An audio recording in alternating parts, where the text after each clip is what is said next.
Alright. Bro, I'm gonna be honest. Loki has just been like a bit unfun. Wait, hold on. Let me let's watch the video. So apparently there's been a guy that made a video on me called the most controversial League of Legends creator. And I haven't watched any of it at all yet. Literally zero. Right? Just clicked on the video at one point and read the comments. That's all I did. I just read the comments, but I didn't actually watch. Let's watch. From his beginnings streaming on a laptop with no camera or microphone to his recent shot into League stardom, Dantes has seen one of the most dramatic rises to fame of almost any League streamer in memory. Really? Sitting at over 900,000 followers on Twitch, Dantes became a superstar seemingly overnight. Wait, you know what the funniest thing about that? Dantes became a superstar. So the funniest thing about this picture is this was actually taken in public. I sat on top of a big public wall, and then I said, yo, take a picture of me shirtless, and my friends were like, okay. Seemingly overnight. In no small part due to his personal brand and energy being, let's just say, against the norm. Dantes' rise has come with plenty of drama along the way, both personal and professional. So, who is Dantes, and how did he get to this point? The editing's Welcome insane, to though. LOL Athlete. Today, we're looking at the rise of Dantes. Dantes, also known as, well, another name, is a Canadian Hecarim jungle main from Quebec. Dantes has said before that he grew up reclusive, always preferring his own company to the company of others, and as a result, he enjoyed solitary activities like reading, building Legos, and of course, video games. True. When he was 13, he took up League of That's Legends, on me, by the the way. best friend of any loner, and he was completely hooked, saying that he played as much as 8 hours a day while going to high school. In October of 2019, at the tender age of 17, Dantes joined Twitch and streamed for the first time. His early streams, like those of countless others, was low quality, with only 2 or 3 viewers, people who knew Dantes in real life and got a kick out of watching him stream. Dantes had... Yeah, so actually, the entire reason why I even started streaming to begin with, right? The entire reason why I started streaming to begin with was because of one of my friends. Because I never actually considered streaming. And one of my friends just told me one day, he was like, Dantes, I love spectating your games, but I'm tired of watching 3 minutes delay. Can you start streaming so that I can actually watch? And I was like, yeah, sure. So I started streaming no delay, just so my friend could actually watch my gameplay. No webcam, he had no microphone, and he just treated Twitch as a pastime, recording his gameplay without any sort of commentary or online persona. But the funniest thing about it is that you can tell this picture is photoshopped because it has a partner badge. Wanted to go along with it. Dantes progressed like this for several months, streaming regularly to no real audience, although he quickly did get a webcam and a microphone, and without a YouTube channel or any other super active social media channels. Come February, he was averaging about 5 to 10 viewers per stream, and this was when he found himself in his first major piece of drama. Oh, yeah. It's fitting that Dantes found himself under fire because he hadn't even made any sort of name for himself. On one of Dantes' stream, he found himself in Champion Select with Giovanni, a female League streamer with over 500,000 followers on Twitch. The first drama. In the Champion Select lobby, Dantes made some wildly inappropriate comments towards Giovanni and laughed about them on his stream. Dude, it's actually really cringe. Oh, so I say, hey, Ivani, she says, hi, would you have sex with me? Doesn't answer. I'm not sure what you're talking. I expected an answer. Jesus. This is probably a good time to... I mean, you can tell I was fucking browsing Red Pill and Incel forums for 2 years leading up to that point. Jesus. Introduce the particular voice and brand that Dantes has curated for himself on Twitch. From the get-go, Dantes has been abrasive, to say the least. He's loud, he's aggressive, and he makes sexual comments regarding himself, his teammates, even his own mother. Everything like Why'd that guy say even his own mother? Come on. Dantes says viewers have learned to take with a grain of salt. Hence, Dantes frequently following whatever crazy thing he says with in-game, to make sure everyone knows he isn't about to go on some perverted murder spree.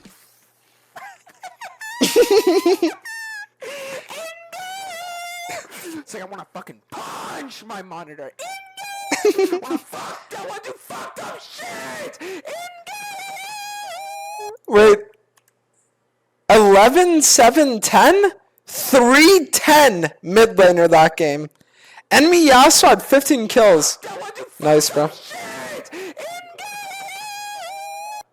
While this in no way excuses the comments he made to Giovanni, it at least gives context to the fact that this wasn't as much a random attack as another instance of Dantes' crazy Twitch persona. Why did I do that? Out of nowhere. But I know what I mean, though. Crazy Twitch persona. In many ways, Dantes' comments were par for the course. Dantes' persona. Yeah, so essentially, so what happened was back then, right, streaming to like 5 years and shit, I would always say like super edgy, crazy shit, you know? And then after I made those comments and I had gotten canceled for it, it was after that I was like, okay, there's a line that I can't cross, right? And then I kind of like modified my behavior a bit. And that's the reason why afterwards you saw that like since then there was never anything even like close to the Yvonne situation that ever happened. Because I like learned from my mistakes. Grow and develop over time, and believe me, we'll get more into it as we go. But Dantes was never simply a watch me play kind of streamer. As his popularity grew in later years, people came for him and his edgy, unconventional, bombastic personality. All of this is not to say that Dantes' gameplay is Motherfucker called me bombastic. anyway lacking. While the personality and the brand Dantes has made for himself are in many ways what draw people to his stream, his skills aren't too shabby either. Yo, you Dantes guys know regularly finds motherfucking himself Doaenel? anywhere from high Best diamond to hacker in the master world. tier, and has even briefly... What? Dantes regularly finds himself anywhere from high diamond to master tier, and has even... I'm gonna...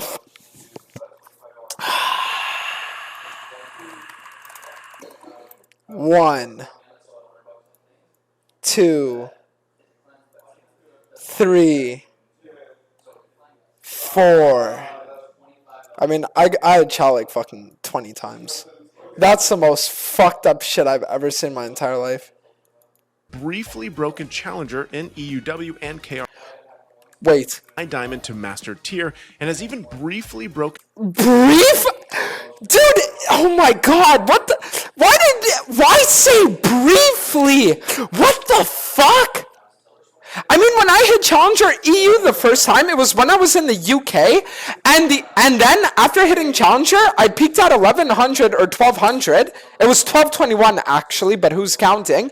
And then I just went on a tilt streak. And then I also hit Challenger afterwards again in Germany, and the only reason why I dropped Challenger after was because Freak randomly nerfed Jungle, and then I left for my second Korea trip 5 days later. And then the only reason why I briefly hit Challenger in Korea was because all my accounts got banned. Why did he say briefly? challenger in EUW and KR servers. He's a very highly skilled player, and people do just as well watching a stream for gameplay and mechanics as they would for jokes about doing things to yordles. Dantes is let's just say a complicated man, but no one can deny that he's a great player. Starting the new season with the right team is crucial. What? Don't let bad teammates spoil you. I know what he means This though. season, choose a different path with... Shortly after the stream in question, Giovanni... Go check them out today. I know what he means though. Shortly after the stream in I got question, sponsored by them 20 times. I know what he means though. Giovanni posted a clip of Dantes making these comments onto her Twitter, making it clear that these types of jokes from Dantes were not funny, were indeed harmful, and qualified as sexual harassment. From this incident, Dantes received a week-long ban from Twitch, and has said that... So during the interesting thing to note is the fact that when it came to the week-long Twitch ban that I got, I don't actually think the week-long Twitch ban that I got after the Yvonne incident was because of the Yvonne incident. And the reason why I say that is because afterwards, when everyone was coming to my stream to flame me, because after she posted that tweet, my viewer count went from like 5 to 150, and it was just like hundreds of people telling me to, right? And every single time they did, I would open up their like profiles on my stream, both on Twitter and Twitch, and I would find out what they look like, and I would just flame their looks, literally. I'd be like, guys, this guy says he's gonna kill me. The only thing he's killing is his appetite every 30 minutes, you know? Like shit like that. And then I remember at one point, I went out with a crazy bang, because at one point I sat there and I said something like, I am immortal. And then I put these like Ziz sunglasses on, and then I got banned on Twitch like 5 seconds later. It was so crazy. It was actually so At crazy. the time, he read every single comment about him and his behavior that he True. could find. Everything. True. Back then, after it happened, because it was my first time actually getting like any real attention, I remember I literally didn't eat for like 2 or 3 days because I was just reading every single comment made on every single platform by every single person. Reddit, Twitch, Twitter, and Everything. YouTube, and while the criticism bothered him at first, he eventually grew numb to it all. Dantes later posted a tweet longer in August of 2020, claiming that he had no idea Yvonne was a streamer herself, and when he initially saw the clip and the tweet making the rounds on social media, he was simply seeing it as a promotion of his own name, and he didn't register how much stress and pain he had caused her. Well, okay, so let me just like... As a promotion of his own name. So when I said promotion of my own name, what I meant by that wasn't the clip she had posted on Twitter. It was because she had clipped my actual stream. And it was after she had clipped my actual stream, because I always checked my clips after every stream, that I was like, oh wait, she's actually a streamer.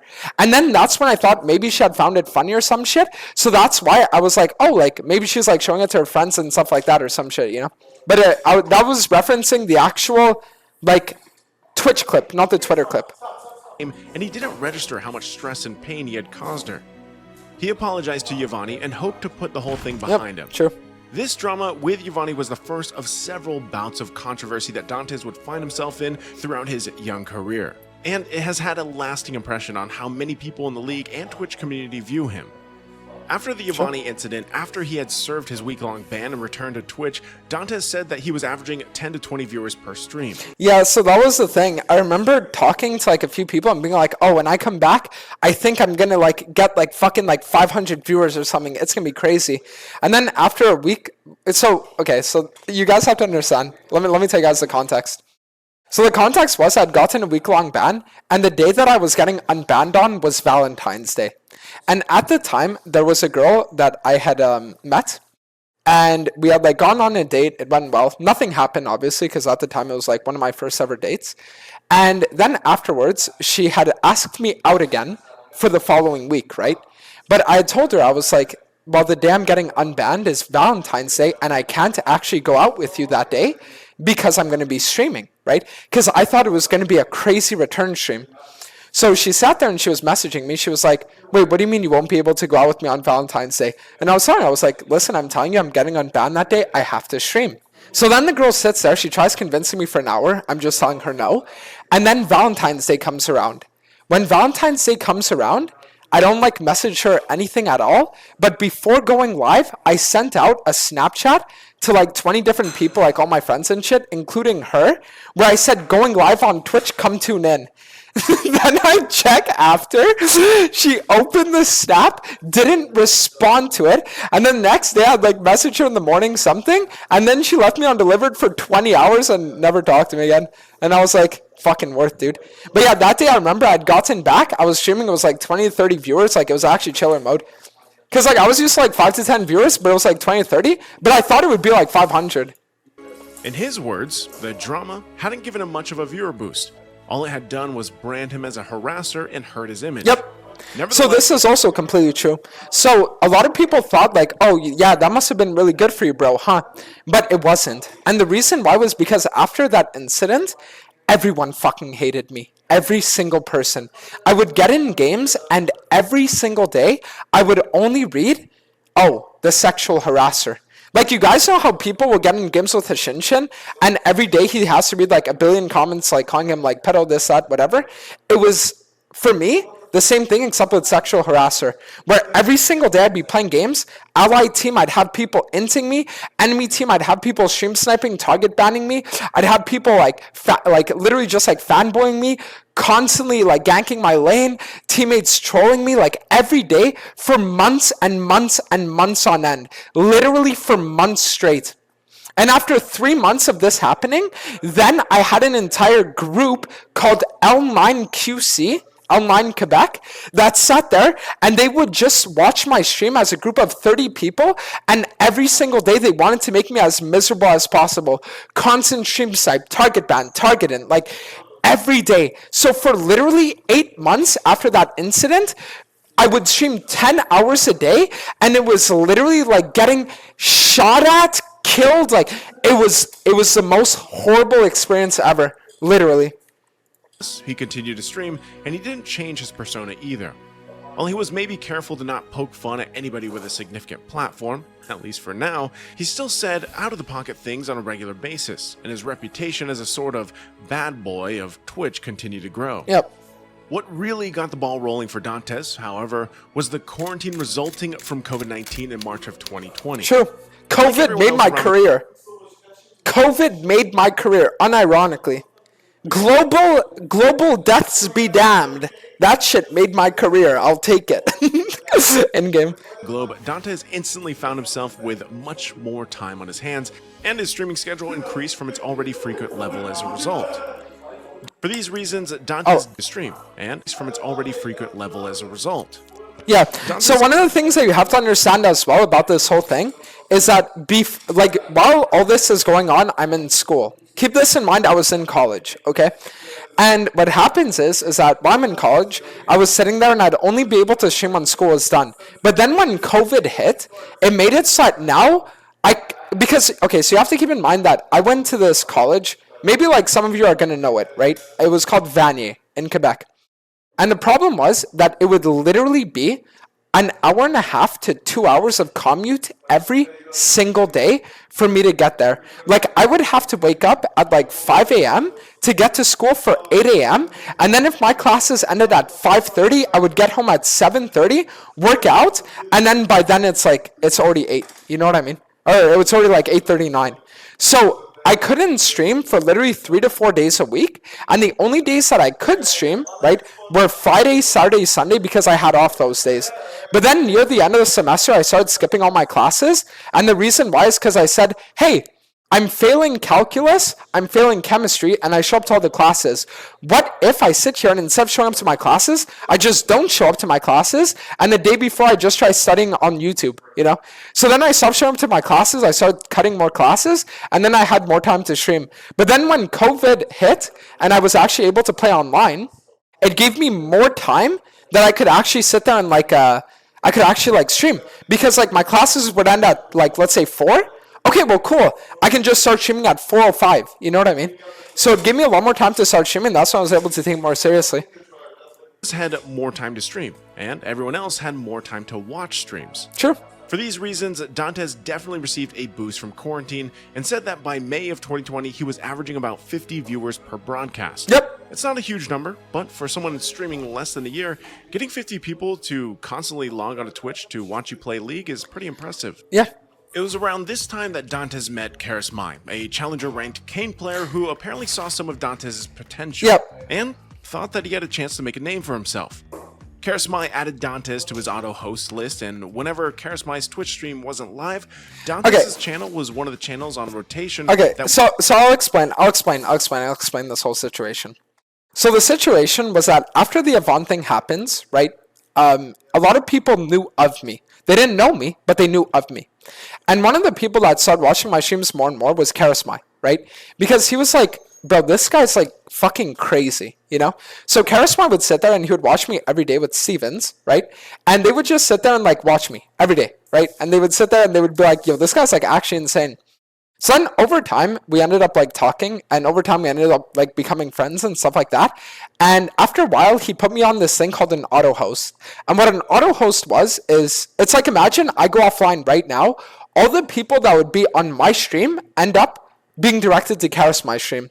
So it's sort of a way to think of view botting, right? The way that mobile fire guides work. So there'd be some days where I remember, because 2 of the people that were on Karismai's auto host were me and Hishinshin. And the problem with Bastard Hishinshin is that he would go live keep in mind this was before his whole controversy and before everyone knew the extent of what had happened, right? It was back when Hishinshin was still a well-respected league creator still on Twitch and all that. And the problem with Bastard Hishinshin is that every day that guy would go live at fucking 8 a.m. He would go live at 8 a.m. and the auto host would quite literally 4x my viewers, right? Instead of having, let's say, 40 viewers, I would instead have 200 viewers, okay, with Karismai's auto host. So I got to a point where there were some days where they would just wake up and set an alarm, praying to God that his Shinshin wasn't fucking awake so that he wouldn't take the auto host. You know what I mean? It was actually crazy. But yeah, so that's like how crazy the auto host was. would play instead. This boost almost doubled Dantes' viewer numbers, but viewership aside, Dantes has also said that Charismai helped him break free from his quote, cringe sexual harasser persona and help the community see him in a new light. Yeah, so Super essentially high the whole thing with like Charismai was that it helped because at the time you have to understand that literally everyone was against me, right? And to have one guy out there that was kind of like, no, he's like kind of chill, like don't worry about it. It like helped a lot with people being like, maybe we'll give him a chance. But I think like the Charisma auto hosting brought my viewers from like maybe let's say 80 to 90 up to like probably like 150 around there, like something like that. Still a seemingly deranged deviant in many ways, but at least Charismai helped Dantes get out of the shadow of his previous incident with Yvonne. By mid-August, Dantes had over 10,000 followers on Twitch and was averaging about 150 viewers per stream. Dantes had built an impressive following, and shortly after, however, Dantes and Charismai parted ways, this time due largely to what seems like a misunderstanding more than anything else. Yep. According to Dantes, when he knew that Charismai and fellow League streamer Stevens were in the middle of a climb, he thought it would be fun to Q-snipe and try to get on the same team as them. It didn't work out that way, and Dantes ended up being put on the opposing team. Charismai knew what Dantes had done and banned Hecarim, but Dantes ended up winning the match with Sejuani Jungle. Shortly after the match, Charismai messaged Dantes and told him that he had been blocked on everything. Whereas Dantes was just trying to get into a game with his friends, he ended up beating them during a climb. Yeah, so essentially, okay, so this is like the story. So the story was Charisma and Stevens are doing an insane try-hard run. This is back when you could duo in Challenger, by the way. And they sat there and they were like, you know what we're going to do? We're going to try for the highest win rate ever duo to Chal. So they were on an account that was like, I think 40 wins, like 1 loss, right? Insane run. And at the time, I played Hecarim mid. Stevens played top, Charisma played jungle. So I was like, imagine I queue up and I get on their team. How cool would that be? So we're sitting there. I'm queuing up for a game. I get on the enemy team, right? And I was mid lane. And I message Charisma. I'm like, yo, I'm against you. So he knew he was against me, so he banned Hecarim. And then my jungler said, yo, Dantes, just go jungle. Go jungle, play Sejuani if Hecarim's banned. So I said, okay, sure. And I won the game. And then the thing is, Charisma viewed it as a thing where it's like, I sat there, I like gave this guy auto host, I helped him like learn a lot of the Twitch scene and all that stuff. And the way he repays me is by like being cringe and stream sniping me and making me lose, right? Which I understand where he was coming from. So what happened is after that, him and Stevens just both like completely blocked me on everything. And I think they ended up losing like 3 games in a row after that as well. So it just made them hate me even longer. You know, it's like if it would have been 1 loss, maybe they would have unblocked me after a week. But it's because they lost versus me. And then they lost 3 in a row after that. So then I was, I think, blocked for like 4 or 5 months at least. Definitely been very important to them. And this ended Dante's relationship with Charismai. Yep. And Stevens. Dantes was removed from the auto-hosting list, and his viewers had gone down to 70 to 100 per stream. Yep. It was also around this time when Dantes began to purge his own community. He said that his persona on Twitch had bred an extremely toxic chat, and he felt like he was no longer able to keep up with it. In his Twitlonger from August 31st... Okay, so this action you explained. So the reason why the falling out with Charisma hit way harder than normally it would have is because you have to understand that we were in talks to literally doing a gaming house, unironically. You have to understand that we were literally in talks with like me, Professor Kali, Charisma, and then I think 3 e-girls. One of them was Cutie Kitten, Aliri, and who was the other one? Kaya, I think. So it was supposed to be a gaming house of 3 guys, 3 girls, and it was supposed to be this like big drama house, right, in Texas. And the thing is that Charisma was like the main guy of the group because he was obviously the biggest content creator. So when I had the falling out with him, the whole idea of having like a big gaming house just kind of died, right? Because it's kind of like, oh, well, if the main guy doesn't like me anymore, then obviously I'm not going to be a part of that, you know? The gaming house thing was something that I was like really looking forward to. And then this was also around the time that I'd gotten catfish for a month as well, but that's like a complete other story. I don't know if he's going to cover that. But yeah, so I'd gotten catfish by a month for a person that I thought was like gonna be something serious, and they were gonna like be chill and all that stuff. And then afterwards, lost my like best friends in the scene. And then afterwards, I'd also purged a lot of my community because I wanted my community to be more welcoming to new individuals. Because when you're a smaller streamer and you have like a super toxic community, the problem is that new viewers don't want to be a part of that, right? So I was like, oh well, since I'm gonna be doing a gaming house, I need to have like a fresh slate. So I want to like start purging the community. So it got to a point where my best friends hated me. My future projects died, my viewers hated me as well, and the general community as well still hated me. So it literally felt like it was me against the world, unironically. Me and my like 40, 50 viewers at the time against the world. Same one as the Giovanni apology, Dantes replayed how hard he found full-time streaming to be. Yep. In his words, he found that to stream consistently, you regularly had to be insincere Sure. and fake, ditching any form of compassion or empathy you may have. This is true. In this same message, Dantes suggested that unless things considerably changed for him, he would leave streaming behind and return Yep. to school. In one last 100% effort, true. he unblocked everyone on socials and in his chat and continued to stream until the time came when he needed to decide whether or not to re-enroll in classes. Yep. Dantes was close to reaching the point of no return. Turns out, Dantes made the right decision. As he continued to stream, fully embracing the high-energy persona that seemed to resonate with so many people, his channel began to see massive growth, gaining hundreds of followers every week. By the end of 2020, he was up to over 14,000 followers on Twitch and usually averaging... Yeah, so essentially what happened is I call it the dark period. So after I lost everything, right? The problem is that I had also taken the semester off of school because I was like, oh, well, I'm going to be doing all these big plans. I don't have time for school. So what happened is for the months of September, October, November, December, I wasn't in school and I was full-time streaming to 40 viewers. I wanted to literally, because I was just sitting there thinking, how much time am I wasting? Literally, just how much time am I fucking wasting? You know what I mean? So I was sitting there and every single day I was depressed. It was COVID as well and nothing was open, so I couldn't even go to the gym. It was literally just a horrible time, horrible few months. But then what happened is it all changed in November when I got accepted back into the next semester of school. And then I started thinking to myself, oh, streaming isn't actually something I have to accomplish now. It can just be for fun again. So then I started having a better attitude on my streams. I started having more fun with it. It started becoming a lot more enjoyable.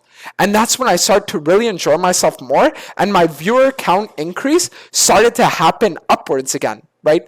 And that's also around the time as well that I had made amends with Steven's Charisma because like 4 or 5 months had passed. And then it felt like I was like on a nice track again, you know, like got my friends back, actually have a developing community again. My YouTube channel was doing like decently, getting 1,000 to 2,000 views a video, you know. Things were starting to feel like good again. 100 to 200 viewers per stream. Now, let's just take a second to remind you that all of the stuff we've talked about so far happened in Dantes' first year of streaming. In 1 year, the guy built over 14,000 followers, consistently got hundreds of people to watch his stream, and found himself embroiled in controversy on multiple occasions. The fact that all of this happened in such a short amount of time is fitting to Dantes' rise. For him, everything went fast.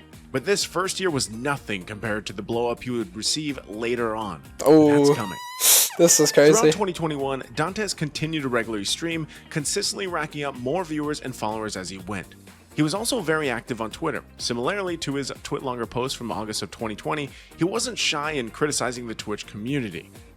While Dantes' popularity continued to grow, he began to see more and more. So true. Everyone thinks you're a piece of shit until your viewer count is higher than theirs. Whether they hate or like you depends on what will get them furthest, not how they view you as a person. Completely true. While Dantes' popularity continued to grow, he began to see more and more of the dark side of content creation. People using other people, people being disingenuous, and ultimately doing anything they can just to further their own careers. People being, you know, entrepreneurs. Throughout 2021... Because the thing you have to understand about streaming as well is that streaming is kind of like... it's almost like selling yourself, you know, like you're not selling a product, you're selling yourself. And there are some people that they end up turning friendships into like business opportunities. Does that make sense? And that's when things become a bit weird. Able to grow from 14,000 followers to almost 51,000 by the end of the year. It was also in August of 2021 that he started his YouTube channel. No, that's wrong. Okay, so that's actually wrong. And the reason why it's wrong is because he forgot about my other YouTube channel. So I have a YouTube channel that's rebranded nowadays, and it's called Doaenel Shorts, right? But if you look at the old videos of this channel, you'll see that it's stuff like this 3 years ago, okay? And the thing he was saying as well about the December in 2021 thing, that's also a tiny bit wrong, and I'll explain why. So what happened is when me and Karisma, we kind of like got back together, right? And we became friends again. And then around that summer, what actually ended up happening wasn't that I created a new channel. It is. It's I created a new channel, but it wasn't my first YouTube channel. Because what had happened is the year prior, right? So the summer where me and Karisma had that falling out, he had actually put me in contact with Professor Kali. And Professor Kali was managing my YouTube channel, okay? So the one that you guys just saw. So what happened is that after about a year of managing, Karisma brought me in as well. And we were kind of doing this multi-part Twitch/YouTube deal where it was kind of like, think of it like a group where it's like constant hosts between one another, shouting each other out, collabs with one another to like mutually grow, okay? And then what ended up happening is that when people ended up catching wind of this, because a content creator had like leaked something, then people started shitting on Karisma and Professor Kali for the management thing.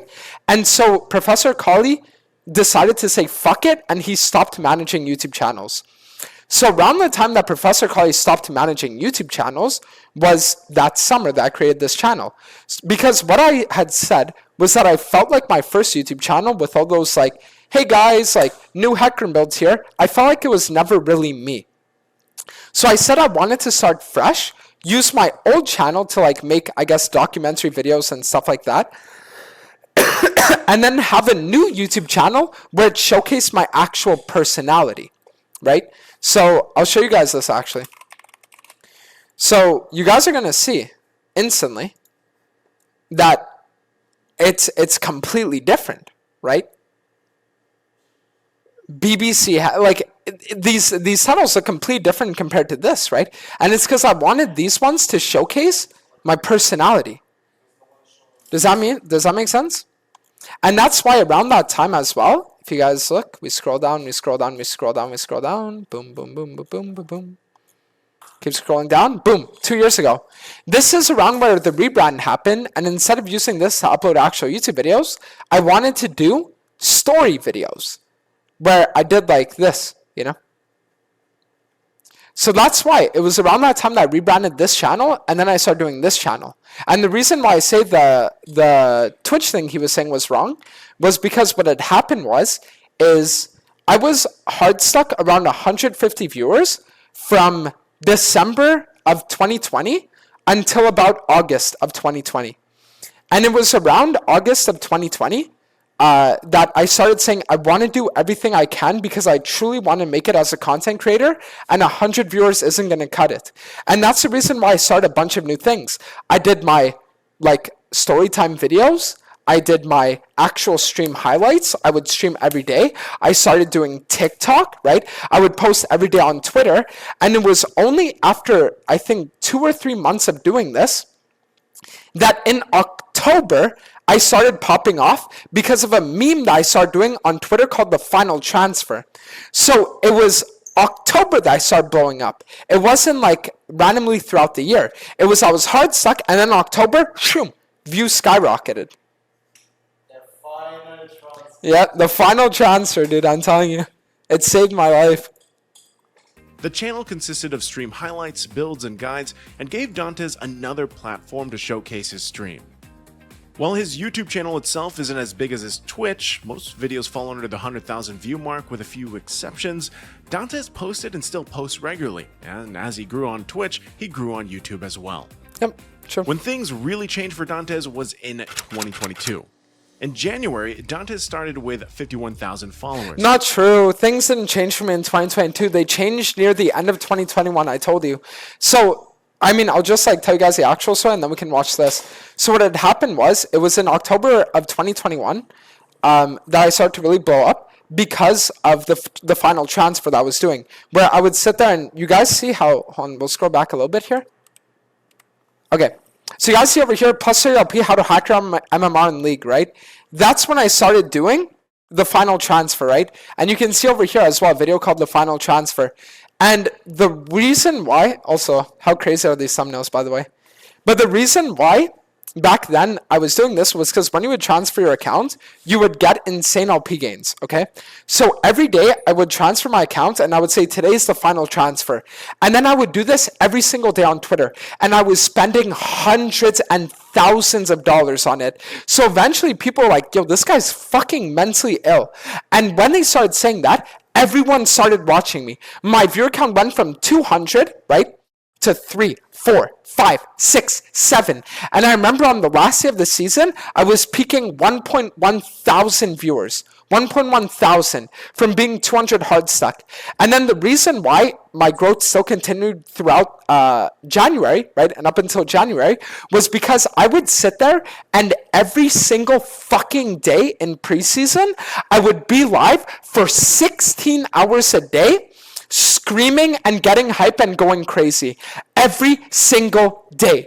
I sat there and when every other streamer was like, CBA, I don't want to stream, I don't want to play preseason, I was streaming 16 hours a day of preseason. So then people were like, yo, this guy's fucking crazy. And they started watching me more and more. And then it was beginning of season that it started to really go insane. View mark with a few, he grew on YouTube as well. When things really changed for Dantes was in 2022. In January, Dantes started with 51,000 followers. 5 months later, in May, the number hit the 100,000 mark. By December, it was up to 214,000. Dantes was finally starting to see some serious growth, averaging 2,000 to 3,000 viewers per stream. The sad thing is he completely skipped over this entire year because this was one of the most insane years ever. This was the year where I can kind of give you guys a rundown of what happened. So January, February was beginning of season hype. Then February, I got banned for my name, Doaenel, and I was forced to rebrand Doubly Purple. Then for 3 or 4 months, I was super fucking depressed. Super depressed, and I was like, I can't do this anymore. I hate my name on Twitch. I hate the fact that I feel no hype for streaming anymore, whatever. Then I got the name rebrand around, I think it was, I want to say around April, I want to say around April actually. So I got the name rebrand to Dantes around April, and then that's when I went to Quebec City with detention, and we stayed there for around 3 weeks, right? And after staying there for 3 weeks, I was playing on the EOS server and everything. Then I went back home. And then that's when I started dating the person that cheated on me and all that stuff. And then that's what set off the rest of the months, right? January, Dantes started with 51,000 followers. 5 months later, in But it's he says 5 months later in May, he was 100,000. But it was January, February, I gained 40,000 followers. And then over the course of 2 months, I gained maybe 10,000. May, the number hit the 100,000 mark. By December, it was up to 214,000. Yep. Dantes was finally starting to see some serious growth, averaging 2,000 to 3,000 viewers per stream, even peaking at over 9,500. That was an EU. Consistent streaming, plus his activity on other social media networks like YouTube, Twitter, and TikTok contributed to him quickly becoming one of the most popular League streamers around. While 2022 was when Dantes' content career really began to take off, it was also the start of his most significant beef, one that in many ways is still ongoing. This is the drama with Elo Santa. Oh, he actually Elo does cover it. Santa is a Lithuanian League streamer who had a brief professional career on multiple teams, ending with a streaming position on Fnatic. Now, the beef between the two streamers has had many ups and downs, but it started with Elo Santa trash-talking Dantes on stream and on Twitter, saying he had fallen off, was downright cringe, and essentially just bad-mouthing him on all platforms. Yep. Dantes decided to try and squash this seemingly out of nowhere beef by calling Elo Santa on Discord and airing out his grievances, essentially saying Elo Santa just viewed everyone as a vehicle to make money for himself. Yeah, but see, this is my problem with you. It's like, why the fuck do you even feel the need to give your opinion about someone else? Because this was Shima, just like whatever thought pops into my head, I just spit it out, you know? Obviously, and this is what I'm telling you. This is your problem, is you just view everyone as content farming. You don't view anyone as an actual person. Why do you think I don't like you? Like, what can I possibly gain by being your friend? Yeah, I mean, exactly. Around this same time, Dantes had found a new girlfriend in May of 2022, and shortly after announcing this, Elo Santa drew attention to the fact that the woman Dantes was seeing had a criminal history, poking fun at a mugshot he found online. Later in June, the two bet. Well, he wasn't the one that Dantes posted would it, but I make think he liked the tweet or commented on it or something. challenger by the end of the month. Neither of the streamers were shy in trading blows on. So, I'll explain the story. So he said, $1,000, you won't hit Charlie US, I'll gladly take your money 2 times in a row, otherwise don't lap your oily the mouth. And the reason why he said this was because we had actually had a bet back in, I think it was May, where it was a €500 bet on whether or not I would hit Challenger in EU on 100 ping, okay? So the thing is that 2 weeks into the bet, that's actually when I got diagnosed with my heart problems, and I literally couldn't take caffeine or like sit there or like do anything anymore, you know, or fucking like I couldn't even stream long hours, but I still forced myself to. But I was literally diagnosed with heart issues, and even being diagnosed with heart issues, I still said, you know what? I'm going to try my best to win this bet. I'll still give it my everything. And I still stream 13, 14 hours a day every single day. Even with heart problems, even with like my family and the doctors telling me, yo, you need to lay off. I was like, no, I need to win this bet. I need to win this bet, you know. And I still remember at one point when he had won the bet, right? Obviously because I was playing on EUS with 100 ping with heart problems, right? I still remember around that time was his first Korea trip, and when I donated him the money, he did like a money spread, and instead of being like, oh, thanks for all that, he was just like, yeah, like easy money or some shit, and I was like, damn, dude. But yeah, so like that was that story. Dantes wouldn't make challenger by the end of the month. Neither of the streamers were shy in trading blows on Twitter during this time, but Dantes ultimately lost the bet and humbly donated €1,000 to Elo Santa's stream, complete with Yeah, so that's the thing, is that the bet that I donated, right? I donated not when he had made that tweet about EU, because when he had made a tweet about EU and doing another bet, I said no. But it was before that, like months before. cordial message. Yeah, see? Can we get this? Here. Wait, can we get a pic? I'll get Chal one day. Just wasn't meant to be this month. See? Like Snag sending a cookie nice patty message, for being me. like, Enjoy okay. the rest of the trip. Damn! With a nice message as well. Yeah. It was around And this they did a time money that spread. Dantes also suffered a serious health scare, Yeah. going to the hospital for heart problems that nearly killed him and severely limited Look, see, do you see what I mean though? Haven't been able to stream more than 5 hours because of heart problems. Regardless, was able to go from D1 to Masters 150 in 3 days. Once this is fixed, we go GM. Keep in mind that this tweet was literally made after the doctors told me, yo, you almost died and you need to take months off. his ability to stream. The end of the bet seemed to quiet things for a little while between the two streamers, but the worst was yet to come. In July, Dantes announced that his girlfriend had cheated on him, and he took to stream to share his feelings about the ordeal, also posting an uncut video of the stream on his YouTube channel. In this video, Dantes was incredibly real and vulnerable about the pain and the betrayal he felt, while also not letting it break him down. This is an example of one of the prime reasons for Dantes' massive popularity. Sure, he's crazy and loud and he says things that are downright insane, but Dantes has always had the ability to be real when he needed to be real. And whenever Dantes chose to shed the Twitch persona and be candid with his viewers, he has always been very down to earth, calm, intelligent, and articulate.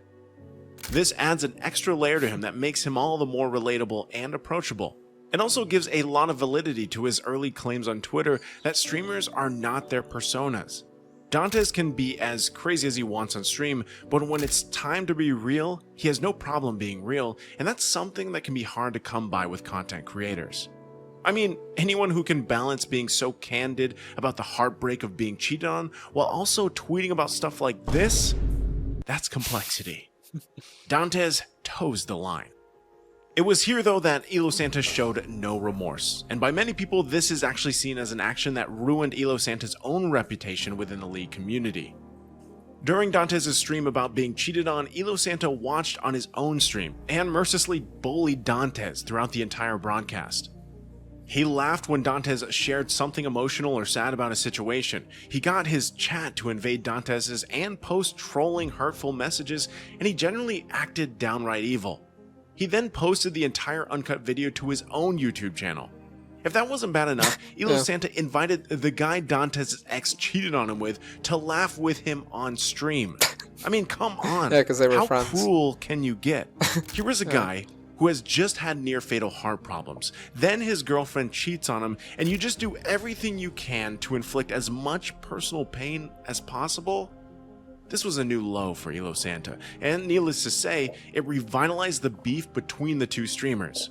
It's also important to know that while now Elo Santa has largely fallen off and Dantes has massively surpassed him in popularity, at the time, Elo Santa was a much bigger creator. Yeah, at the time I think he was like, so I was maybe on average 600 viewers, and I think he was averaging like 3,000, and his YouTube videos would get like 3 to 4 times the amount of views Going mine did. back to the point that Dantes raised before about it only being about the money for Elo Santa, Dantes actually released screenshots between him and Elo Santa's editor that show that these videos weren't even monetized. The worst part about it was he wasn't even making money off this.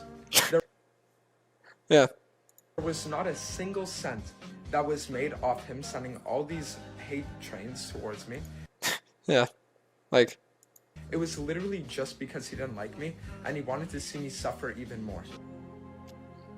From this point on, Elo Santa and Dantes traded jabs on Twitter constantly, so this was actually, I think, the point that he blocked me on Twitter. insulting each other's So, okay. So essentially what happened was, and this is like a crazy story. So what happened is it got to a point where this is the first EU trip, okay? So it was a trip where I went from, I think, like 500 viewers to maybe like 7,000. And essentially, when I did that EU trip, because I had a lot of like beef with him, I made it my mission that was like, I need to like go at this guy, right? So every day I would tweet at him. I said, you want to call me a bad player? Look at my win rate. You know, I'd play against him. I would sit there and be like, oh, look who's winning. You know, like just constant, like he would sit there, put a comment on Twitter. I try ratioing him every day, right? So then at one point he sits there and he tries to like comment on Andrea Botez's tweet, okay? point on, Elo Santa and Dantes So then, traded jabs on so after this, it's because I called myself the Rizzler. And the entire reason why I sat there and I kind of like blew up in EU was one of the parts was because my Twitter started going crazy because I would sit there and comment these like corny pickup lines under girls' like tweets, okay? And every single day, I would literally comment under maybe 100 girls' tweets, corny pickup lines with a picture like this every day, calling myself like the Rizzler, right? So then what happens is I started having more fun. It was like enjoyable, all that stuff. And then I said, oh, like I'll ratio him with this, okay? So then what he did was he commented this Twitter constantly, insulting where he said, nah, Brody, you need to enroll in the Riz Academy. And it was because a girl, right? I don't know if he sent her or if she just like sent this to him or whatever it was. But a girl sat there and messaged me on Instagram and I was like flirting, whatever, like normal shit. And I had sent this video, right? And he blurred the video to make it look like I was holding my. And I sat there, I said, what kind of each bullshit other's is that to skills at blur? league as well as Because the real thing is me sitting there and like just flexing. And you can't see my or anything, right? Like you see that I'm wearing pants and shit. So then I comment this. And after that, that's when he had blocked me. And that was like kind of when the beef with him had kind of ended. And the reason why I say kind of ended is because he then tried approaching me at TwitchCon a few months later. And I don't know. That was like a whole other cringe thing. But yeah, so then that's when like the whole thing kind of ended because he had blocked me after that. And then we just like didn't really interact for a while. making personal attacks. There even came a point where Elo Santa posted screenshots from a woman who had supposedly received explicit photos from Dantes. Yeah. Dantes immediately responded, exposing Elo Santa by revealing that the picture Elo Santa referenced was edited to look worse than it was. Yeah, and literally. also claiming Elo Santa sent the girl into Dantes' DMs just for this purpose. I mean, it really seems like Elo Santa was doing all he could to try and hurt Dantes and his reputation. The guy stopped at nothing, and for what?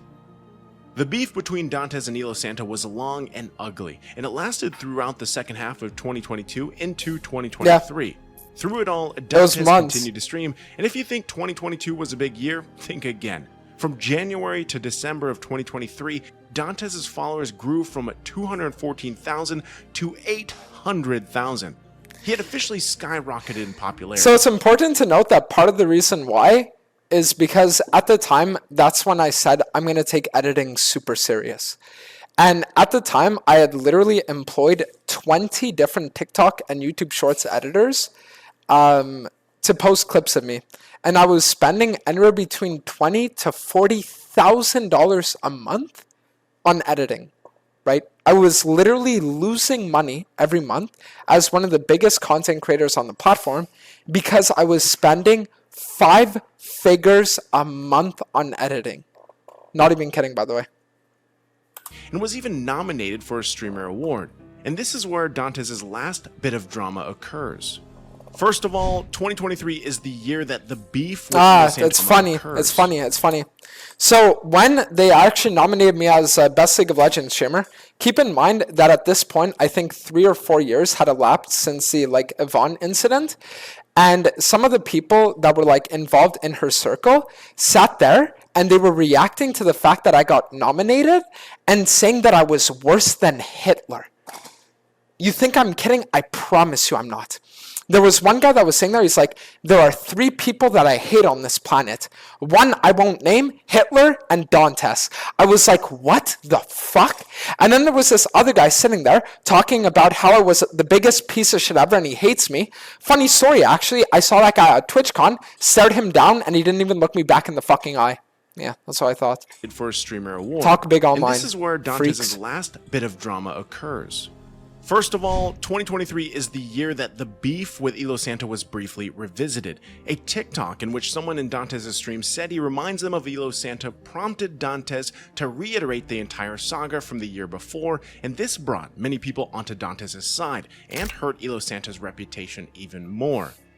Elo Santa aside, it's important to note that Dantes is not a Twitch partner, despite applying for the position over 20 times and having some of the best numbers on the platform. Out of the top 100 League of Legends streamers by follower count, Dantes is number 28, and he is only one of 2 in the top 100 not partnered by Twitch. Now, as we've seen, Dantes has said some questionable things in the past. You know that this guy's gonna be on the enemy team. You know what I mean? You know, this is one of my most famous clips ever, and most people don't even know that it's from looking at my match history. Dude, I wanna... Oh, fuck! I wanna... Oh, look at this! In-game. And while this may be a contributing factor to his failure to gain a partnership, we all know that he isn't the only streamer to say stuff like this. Another big reason is most likely his early drama with Yvonne. Regardless of why Twitch has never agreed to give Dantes a partnership, he continues to apply with no signs of stopping. In his own words, Twitch saw him as a brand risk, which resulted in Dantes releasing this apology video. One of the things I got most well known for was saying that I wanted to Yordles. In response, I just wanted to say I'm sorry. I'm sorry that Yordles have such a tight body, supple, firm breasts, wide mouths that can fit anything inside of them, and that they look so fucking hot. In the wise words of Corky, I'm coming. I know what it means, so. This kind of content is what makes Dantes even more popular. He isn't afraid to stand up to the institutions that try to keep him down and say some crazy stuff while doing it. Hide your kids, hide your wife, hide your Yordles. In addition to his lack of partnership after getting nominated for League Streamer of the Year, he was actually asked to not attend the Streamer Awards due to complaints about his presence and nomination. Yep. This received mixed reactions from the gaming community. In many ways, the Dantes from the Yvonne incident is a different Dantes than we see today. And Dantes also frequently talks about how his streaming persona isn't the real him. Not to mention, there are countless Twitch streamers with huge amounts I mean, how can I explain it? It's not necessarily that my streaming persona isn't the real me. It's just that there are different parts of me. Does that make sense?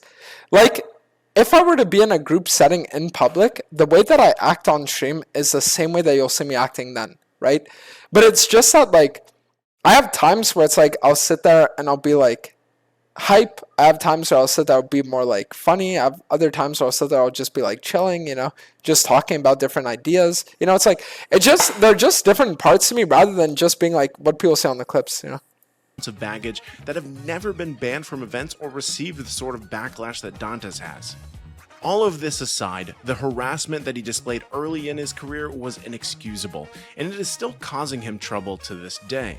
Dantes tweeted in October of 2023 that his Twitch persona has actually caused him a great deal of distress, similar to the sentiments he shared back in 2020.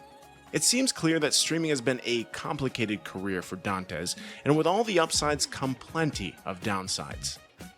That brings us to today. Dantes is still on the rise, with no signs of slowing down, and his Twitch account is up to over 900,000 followers, while his YouTube is at 400,000 subscribers. He averages anywhere from 3,000 to 6,000 viewers per stream, and he's even hit a peak of over 26,000. Yep, that was the stream where I was doing the round table because we all got banned in Korea. Before that, I peaked 24,000 when I hit Challenger Korea. I'd also peaked 22,000 when I was neck and neck with TF Blade for the Dantes Challenger race 2 years ago. And then I'd also peaked around 14,000 with the Dantes Invitational. And I also peaked 17,000 at one point while we were here scrimming early on in the Brazil trip. Dantes' rise to fame was swift. He showed promise early, But and who's despite counting? some bumps in the road, he really hit his stride in 2022, snowballing into one of the most popular streamers on Twitch. He's had his fair share of controversy and drama, and while he's not for everyone, the persona that he's embraced for his streams has given him massively positive results. Whether you view him as a crazy meme, as a challenge to riots and Twitch's authority, or just a skilled hacker and player, Dantes has made quite the impression for a 22-year-old. It's exciting and kind of scary to think what he has in store for the future. Thank you for watching LOL Athlete. Good video. I liked it. I actually liked it though. Yeah. But no, that's the thing is that the cool thing about this is I genuinely feel like if someone were to make an actual like full video on me, right? Like it could literally be a documentary. And it could be like an hour and a half of straight talking, and I promise you wouldn't get bored. Because one of the funniest stories about me is that at one point I actually made my own documentary video. Unironically, the story of Doaenel. After I'd gotten banned on Twitch, I was like, let me make a story so that people will like, you know what I mean? And then over here I kind of just like talked about a bunch of shit. To streaming. I would wake up, plan ended up following. You know, and this is where a lot of people get a lot of like information from. But even this is like 2 years old at this point. Like the video, you freak. Fine, I like it. Chill video. But yeah, wow. It's just crazy to look back and think of the things that happened, honestly.